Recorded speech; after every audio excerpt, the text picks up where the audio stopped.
So this is a really important point, and I think it's one that the sort of HRT conversation doesn't really address very well. Because the issue with HRT is it's very much sort of one size fits all, and obviously there's different dosages that you can sort of play around with, and there's different forms of application, so like gels, patches, pessaries, oral tablets, there's all sorts of different forms of HRT.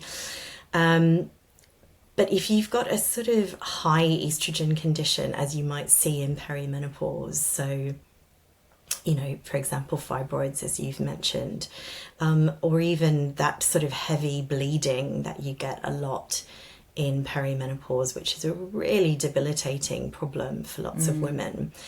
If you're adding HRT into the mix, it could potentially be making it worse. And that's why I mentioned earlier that I always put some kind of liver support in with any sort of herbal medicine prescription for menopause. So things like dandelion root find really helpful. Just to help support the liver, because our liver is so important at this time of life. And if you're using any sort of HRT, you really need to make sure your liver is breaking down and metabolizing those hormones, and then excreting them out through your bowel. So your gut health is so important and really comes into play here as well. So looking at gut health is hugely important. If someone's constipated, that's not going to help either.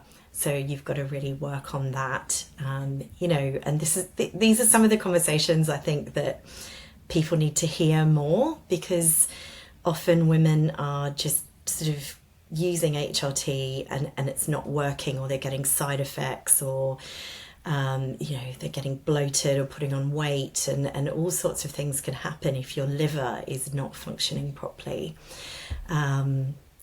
But I think if someone is struggling with heavy bleeds, that's a whole picture that needs to be looked at in terms of liver support, looking at stemming that heavy bleeding with lovely herbs like yarrow and shepherd's purse, but also looking at any sort of iron deficiency that might be present as well.